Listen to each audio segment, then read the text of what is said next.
The International Centre for Families in Business is based in Bristol. It exists to provide training, education and consultancy to family-owned businesses and their professional advisors. So we're talking about lawyers, accountants, IFAs, bankers.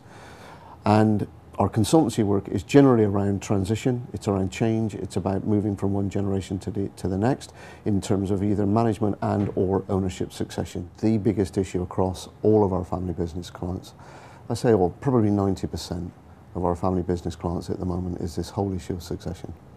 You have a whole raft of, in the main, men who are facing, for probably the first time in their lives, their own mortality. They get to a certain age, early 60s, mid 60s, and they start to understand they're not omnipotent, they're not going to live forever, and they haven't died dying in. And suddenly they're looking at themselves and saying, hell, I've got to start thinking about how do I exit? What is this issue of succession? And they're starting to ask questions like, well, maybe a couple of years ago I could have sold this business. Maybe a couple of years ago I had enough in the pension pot. Maybe a couple of years I could have whatever. A lot of those options are disappearing or have disappeared. And as a consequence, what we're seeing is that more and more incumbent generations, and not necessarily first generations, but it could be second or even third generation, are saying the only way that we can continue the lifestyle that we've got used to is to actually say to the kids, the business has to stay in the family. Now at that point, they have a number of choices. They can either say, well, we pass it on to the next generation, and how are we going to do that? Or they look for outside management. One of the problems of passing it on to the next generation is often the individual that we're talking about, and we are still talking largely about men, is that they've been despots, they've been tyrants, they've been top down, you do as you're told. The kids that have come into the business often come into the business and never really learn about the business, they just learn to do as they're told. So they never develop, they're never trained, they're never put in a position where they know about the business and are ready to take it over. So that incumbent generation has got a problem if they're thinking about passing it on to the next generation, and there are a number of fold. One is the next generation may not be capable and able to take over the family business and to keep the parents in the style they've become accustomed to.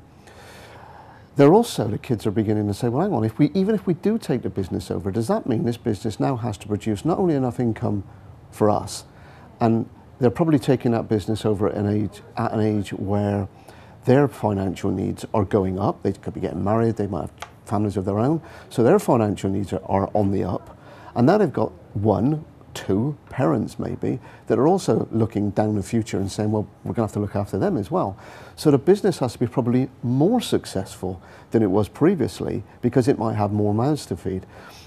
At the same time, the incumbent generation, the old man, if it is still the old man, is saying, okay, so I've got 100%, or me and my wife or whatever got 100% between us, are we going to hand over the ownership to the next generation? Because if I hand over the ownership, I've handed over the control. If I hand over the control and it goes belly up, where does that leave me? And so you've got this whole machination of issues going on around the family. And at the same time, I'm still trying to be a dad, I'm still trying to be a husband, I'm still possibly a grandparent. So I'm thinking, well, we've got the grandchildren to think about as well. So you've got all the emotional family stuff still going on in an environment where you're now saying to the children, you've got to start taking responsibility for us as parents through the business.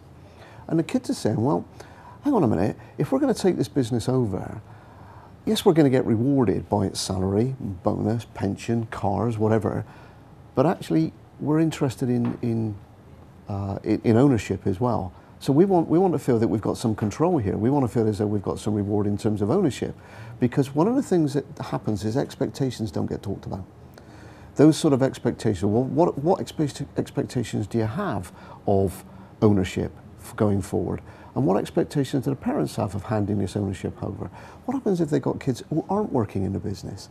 Do they hand over some of the ownership to the kids outside of the business? Because the kids inside of the business then have outside shareholders. So all of this is going on.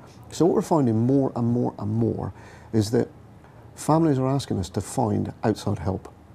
Outside help might be that the parents have decided the kids are never going to be ready, or they're not ready right now, and we want some outside help to help us run the business. Or they're looking for outside help to prepare the children in a more formal manner to get to the point where they're happy to take over the business.